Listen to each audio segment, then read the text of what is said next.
Welcome back to the podcast. My name is John Stapleton. I'm the author of the Jesus book, adapted from Matthew, Mark, Luke, and John. I am the CEO of Stapleton Books, and I'm so glad that you have tuned in yet again to talk about the book and ultimately talk about the Gospels. And today, what I want to highlight is a quote from chapter 2 in the book called Foretold. And I'll just read it to you, and then we'll get into kind of what I was thinking and feeling as I was writing it. In a small village, there lived an elderly priest called Zechariah. Though his beard had turned white long ago, he maintained a straight posture and steady hands. His wife Elizabeth aged gracefully, her eyes radiating patient kindness from years of living with God. Here's the part that I want to highlight. They were known for their honesty and prayerful lives, yet, behind their faithfulness, they secretly endured pain they had learned to conceal. They had no children. Years earlier, the absence was a wound. Now it had simply become part of their story, another quiet grief woven into a life of obedience. So, that's what I want to talk to you about today. And I've based this from Luke chapter 1 in the Gospels. So the idea is, here's what I want you to emotionally connect with. Think of a time where you were disappointed, um, and that disappointment has turned into grief, and that grief has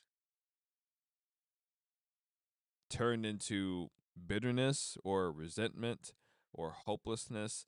You've internalized it somehow. I want you to go there. I want you to think about that. Um, I know yesterday was Mother's Day, and a lot of you had a great time celebrating your moms and being with your family, and I'm glad. I'm glad that you had a good day. For a lot of us, that day is rough. That day has some gravity to it. In psychology, they call it the mother wound or the father wound. Basically, who hurt you, right? Who gave you the wound? And there are many different types of father wounds. For example, you could have a dad that was absent, or a dad that was present and abusive, or a dad that was present and too supportive. Maybe he smothered you. Maybe she smothered you. They're all different kinds of ways our life can play out, and there are different kinds of wounds that we grow up with, that we get when we're kids. It's usually when it happens, and we take it into adulthood, and we learn to function with it. We learn to function with it. So that's the idea.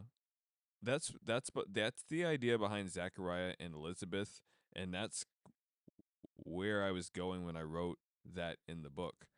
And and here I want to show you this, because I do. This is based in scripture. This is Luke chapter 1, verses 5 through 7. I'll just read it to you. In the days of King Herod of Judea. So last Friday I talked about Herod. I talked about the political atmosphere.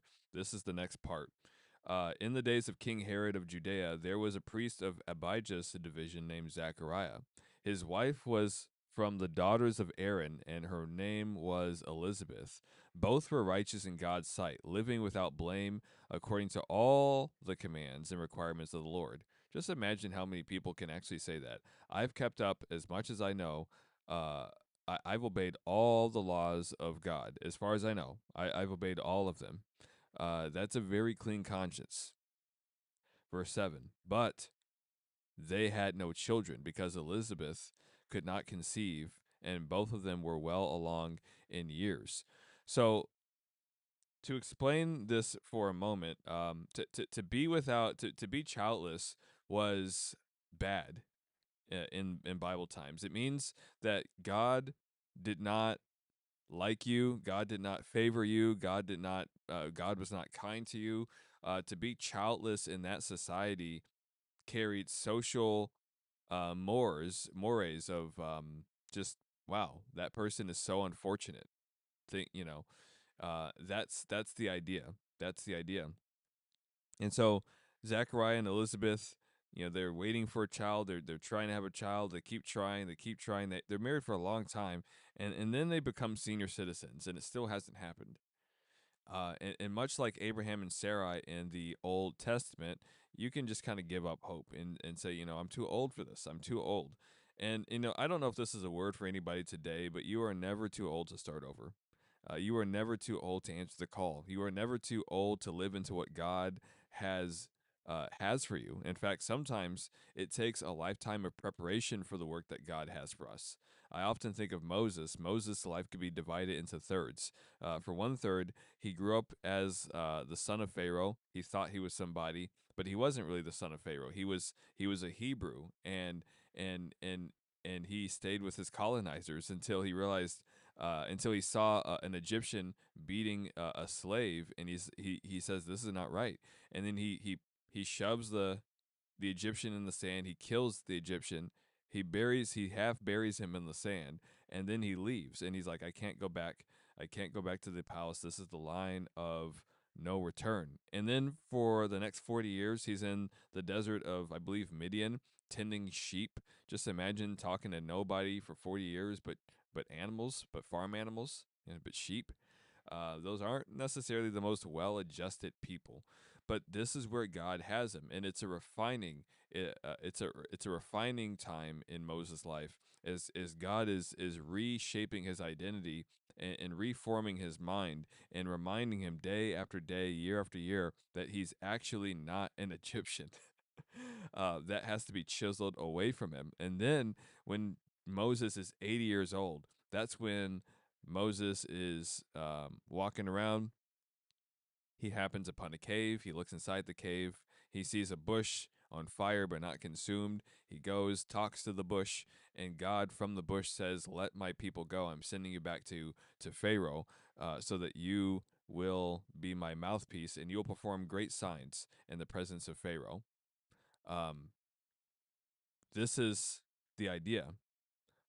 This is the idea. That you don't. It's never too old. It's never too late. You're never too old, and it's never too late for you to start over and for God to use you. Because God is playing the long game. He really is. So back to Zachariah and Elizabeth. They're godly. They're good people. They're not just good people. They're godly people. They fear the Lord. They serve Him. They've been serving Him for their whole entire lives. Um, they're aged but disciplined. Um, and yet they have no children. Some of you have tried Christianity and you've left it because Jesus has not worked. This is something called deconstruction. Not all deconstruction's bad, but there's a version of it that I don't think is helpful. Because if you tear down what you have and you don't rebuild something in its place, you're homeless. But we all at some point have to deconstruct something. Some imperfect person shared the gospel with us, and whether it was something that they taught us or something about that person, uh, not being faithful to the gospel message, this is what we have to unlearn. So, but a lot of people deconstruct because they were given a version of the gospel that is wrong. That is, it sounds more like a marketing pitch than the truth. Someone says, "Hey, is your marriage busted up? Come to Jesus. Do your kids hate you? Come to Jesus. Are you addicted? Come to Jesus. Are you lonely? Come to Jesus. Are you broke? Come to Jesus." And so they come to Jesus. They give their life to Him, so to speak. They walk forward down the altar call or whatever, and then Jesus doesn't clean up their life. It actually gets worse. That's the part that they don't tell you. It gets worse when you follow Jesus. Whatever complications you had in your life, you just add to that. Oh, and you're one of Jesus' people, right? Jesus says the world is going to hate you. So it's going to get messier and more complicated, and there's going to be a spiritual target on your back because, you know, the devil does not want people who call themselves Christians to mature. He doesn't. He doesn't. He doesn't want us to reach the fullness of what we can be in Jesus. He doesn't want us to become like Jesus, to say it simply. So he's going to do everything to distract us, or harm us, or take us away from our newfound faith. And when people realize, oh, my life has got worse, Jesus hasn't cleaned it up, I'm actually in more danger than before, they bail and they say that Jesus didn't work, and then they call it deconstruction. And and what I want you to see here in Zechariah and Elizabeth's example is these are two people that faithfully served God for a whole lifetime and still did not get what they were hoping for, what they were praying for. Um, God owes us nothing. That's obvious. God owes us nothing. And would you be okay with serving him your whole life without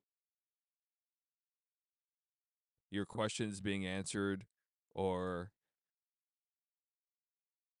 your relationships being fixed, or your health returning? If God did not do anything else for you besides die for your sins, would you still follow him? They did. And so here's an important principle. Obedient people still suffer. You can do all the right things and your life can be, and listen, that doesn't mean that God hates you. It doesn't mean that God's abandoned you. It doesn't mean that God has forsaken you. If you suffer, Acts 14:22 says, through many trials and tribulations, we must enter the kingdom of God, Paul says. Jesus says in John 16, in this world you will have trouble. You will have tribulation, but take heart, I've overcome the world. Where did we get this idea that life is supposed to be easy? I tell you where we get the idea. We got the idea from evangelism. How many of us have been marketed the gospel. And I mean, if God does nothing else for you, would you still love him? Or is your relationship with him transactional? Oh yeah. And listen, I'm not even dogging loving God because he did something. If you read a lot of the Psalms, that's how they read. Hey, I praise you, God, for you saved me from my enemies. I praise you, God, because you created me. I praise you, God, because you've forgiven my sins. There is some transaction in that. And we come to God for those things. But we need to appreciate God even if he doesn't give us those things. We need to appreciate God for who he is. Who he is. Let's talk about grief for a moment. The nature of quiet grief. Um, Quiet grief is here's how I'd best define it. Life still happens. Life still goes on. You still need to, go do your job. You still need to be present with your family. You still need to provide for your family. You still need to serve the Lord and further the gospel. You need to do all those things. And so you can't be slowed up by your feelings. So what happens is we learn to internalize our grief. We learn to conceal it. It just kind of becomes a part of who we are. And because we don't want to be talking about our problems all the time. We don't want to bleed on people. Most people are not, they avoid suffering. And so they don't know how to comfort someone who is suffering. And this is why we hire counselors and therapists, because we need someone to talk to, but we can't be bleeding on our friends all the time. They're there for us to a point, right? Um, and so quiet grief becomes sharp, it becomes emotional, it becomes visible um, in the early stages of grief. And then later on, it becomes quiet, it becomes internalized, and just becomes a part of your life. Um, this is what I mean in the book when I say now it had simply become part of their story. Um, it's when you continue to function normally, but outside faithfulness can conceal inward sorrow. I- It's it's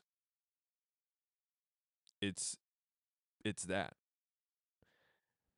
Um, and again, you might be You might be dealing with infertility. You might be dealing with broken relationships. You might be dealing with lost dreams or regret or unanswered prayers, or lifelong disappointments. You may have got the thing that you wanted and found out, oh, there's more to this than I thought.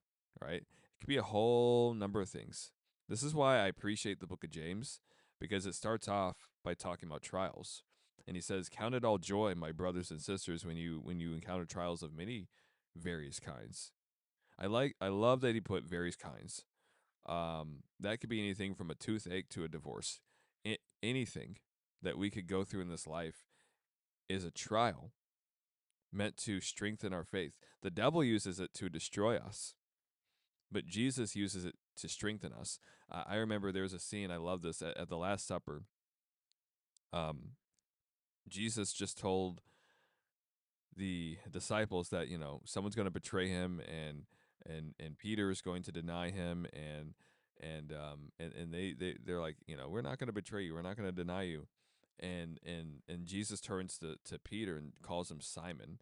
Anytime Jesus calls Peter Simon, Peter is his new name. It's his name where it means rock. This is where the church would be founded on, or his statement, right? But when Jesus calls Peter Simon, that is Jesus' way of telling Peter, "Hey, you're acting like your old self again."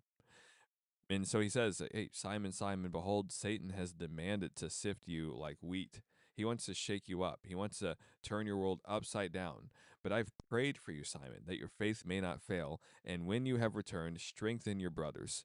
Here's what Jesus says: there's going to be a trial in your life. In the immediate context, it's the arrest of Jesus. Peter is going to deny 3 times that he knows the Lord because he's scared of dying for the Lord. And it's just, there's a lot of confusion. And why is Jesus letting himself be captured? There's all these unanswered questions as his follower, I'd imagine. But Jesus says, "Hey, there's this trial coming into your life. Satan is going to use it to destroy you, but it's not going to destroy you because God is actually using it to refine you. But you're going to be down for a little bit. And when you have returned, when you have been strengthened, then go strengthen your brothers." So at the end of all of this trial will equip you to comfort and to encourage and to put steel in the spines of your hearers, your fellow disciples. That's the idea. The trial is never meant to destroy us, because the trial is from God. Satan is opportunistic. He'll use it, but it will not destroy us, because God is the one orchestrating this for our good. So, as we see in Zechariah and Elizabeth, they still continue to serve God. They still continue to worship him and obey and pray and serve faithfully. So here's what we can see from their lives. Faith is continuing to walk with God while carrying unresolved pain. I really wish that following Jesus meant that all of my questions would have been answered, but that's rarely how it happens. There's this line somewhere in the book where the disciples are kind of bantering with one another, and they're like, "Hey, what is Jesus doing?" And the other disciples, like, I forgot who I said it was, but one of the disciples respond back, it's pointless asking him all those questions, because we learn as we follow. We don't. He rarely gives the all the details at once. Um, and I think that's wise. I mean, if you've tried to do that with anybody, you just see their eyes glazing into their head. It's like, it's too much. We learn as we follow. We learn as we follow. And again, I think deconstruction happens when we don't know what to do with disappointment. We don't know what to do when God disappoints us. Some of you are too afraid to say it like that, but that's what we're dealing with. If we could just put a name on it. Many times God lets us, and we sing this song in church, "You'll never gonna let me down." God lets us down all the time. Make sense of your life, right? And so what are we gonna do when God lets us down? We we shouldn't deconstruct. We should stay faithful, and we should ask questions. And listen, we need to bring back this thing called lament. I hate how in the Western world In the corporate world, everyone's just happy all the time, but except they're not. They're frenzied and anxious, and they're really not happy. I mean, the moment their situation is not pleasant, the beast comes out. They're not happy. It's a farce. It's fake. Okay, and that cannot sustain you, especially in your relationship with God, because God panders to no one. God is playing the long game in view in mind, and we cannot for 3 seconds of disappointment quit a 2 hour movie. God does what He does, and He's good, and we need to trust Him in the process, and that's hard. Easier said than done, I know, but that's what the true test of faith and maturity is. What do we do? Are we still going to follow God when we don't understand Him, when we don't have answers, when He's disappointing us and He's making us uncomfortable? That's what the book of Lamentations is about. That's what a good portion of the Psalms are about. Like Psalm 13. O Lord, how long, O Lord, will you forsake me? Will you forsake me forever? That's in the Bible. We need to get back to being this honest with ourselves, with God, and with others. On Mother's Day, I'm not pretending like I didn't pretend like, you know, this is the best day of the year. Although I'm expected to. I wrote a very honest post. And there's a way to do that while still honoring the people in your life.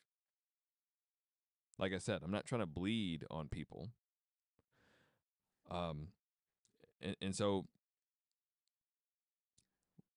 the way what's going to help us do that is seeing the big picture in mind. That God is very much in the now and very much in the details. And on top of that, there's a there's a long game that we need to be mindful of. Listen, God sees your hidden life. God sees your faithfulness. God sees what other people do not see. God sees what you've kept hidden for years. God knows how much you are hurting. And this is part of why I believe the gospel begins with ordinary people, with people that are suffering. It doesn't go to kings or celebrities or the powerful, but to faithful people that are carrying grief. That's who the good news is for. It's for everybody, but it's for them.